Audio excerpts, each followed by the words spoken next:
Olá pessoal, eu sou o professor Clemildo e nesse vídeo eu gostaria de discutir com vocês a questão da laicidade e a presença dos símbolos religiosos nos espaços públicos. Esse vídeo, na verdade, ele faz parte de um vídeo maior. Aqui nós fizemos um recorte e estamos trazendo a fala e a participação do professor Jairo Pereira, representante das religiões de tradição de matriz africana, em que ele vai falar, vai dar a sua posição a respeito dessa temática. Vamos ao vídeo então. E aí eu fico um pouco me perguntando como é, por exemplo, os grupos culturais, os grupos primais do mundo, né, os grupos africanos, os grupos indígenas, etc. e tal, onde esse sagrado é constitutivo da sua relação humana, da sua vida, né, da sua existencialidade. Como é que todas essas representações caberiam, né, no espaço dos estados, né? Aí, e a outra história, como, e aí uma visão, não sei, de muita gente, mas pelo menos eu tenho pensado isso, como esse sagrado, né, que numa concepção mais de início dessa organização como o mundo está hoje colocado, como é que ele era antes, como é que esse sagrado era compreendido, e eu fico um pouco dizendo que esse sagrado era como um todo indivisível, que os grupos, que os seres humanos fatiaram e cada um criou o seu pedaço. E mais do que criar o seu pedaço, como é que isso foi hierarquizado. Eu fico muito pensando essa história, não é,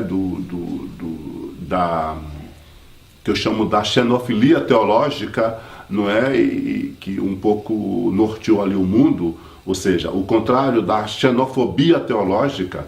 Como é que essa xenofilia teológica podiam comportar todas as expressões religiosas, todas as representações, não é, da visão de Deus dos vários grupos humanos. Isso é uma discussão que eu acho que precisa que a gente leve ela a sério, etc. e tal. Então eu fico entendendo que hoje o Estado, como está organizado, ele precisa respeitar todo mundo, não é?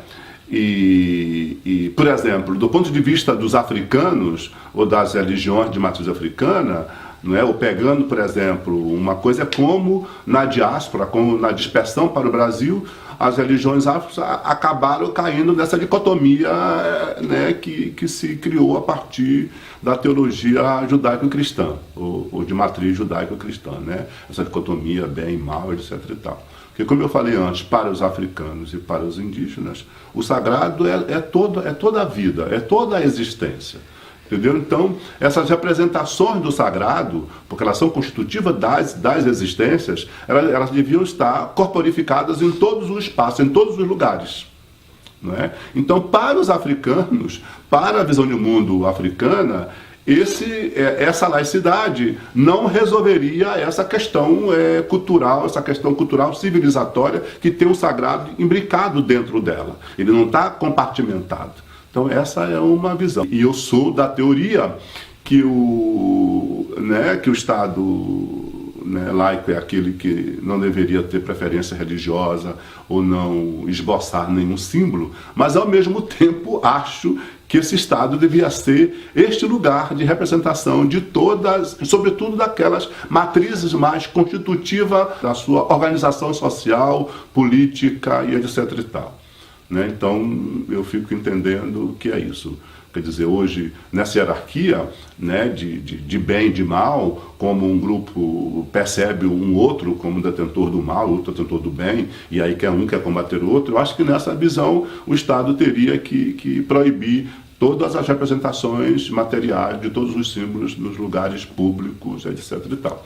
Mas, por outro lado, se o Estado fosse constituído sob uma outra perspectiva de respeito incondicional, sobretudo aos grupos, não é? E aí digo, pensando as tradições, ou essa que a gente chamou de religião, né, que eu acho que é um outro termo também complicado, como é que que as sacralidades são constitutivas das existências e dos grupos. Não seria um problema, né? Sim, não seria um problema. Nessa visão que eu defendo é isso. Né? Aqui, por exemplo, em Porto Alegre, e como no Brasil, nós temos o lugar onde tem um monumento ao Oxum. E que, por exemplo, para os africanos, independente daquela imagem ali, né, esculpida, trabalhada, né, por um arquiteto, podiam ser representações da natureza. Uma pedra, uma cachoeira, tudo isso não é, e como é. E hoje a intolerância religiosa tem trabalhado com isso, ela não tem só combatido no sentido no que atinge as religiões afro, trabalhado a questão dos símbolos, né, mais antropomórficos, a gente pode dizer assim, de um orixá, de uma divindade. Ele tem trabalhado, inclusive, nessas representações, né, que acabam sendo representações compreendidas como forças, como energia da natureza, né, como as pedras, como os rios, como as matas, como plantas, etc. Para as religiões afro, isso é fundamental. Não é? E como? E hoje quem faz a intolerância religiosa sabe disso. Quem faz a intolerância religiosa trabalha contra isso. Né? Então, todo aquilo que se pensou sobre os outros que não se conheciam, que a gente chama do que a missão civilizadora intuiu, inventou com relação aos outros para invadir e perpetrar violência, né? Porque, por exemplo, quando os africanos construíram esse país, eles não construíram de forma dicotomizada. Né? Agora eu estou dissociado da minha divindade, da minha espiritualidade, da minha sacralidade. Eu estou construindo esse país com a força dos meus antepassados, dos meus ancestrais. Então, pessoal, era essa a questão que nós queríamos discutir. No próximo vídeo nós traremos a participação dos outros debatedores. Até lá, então.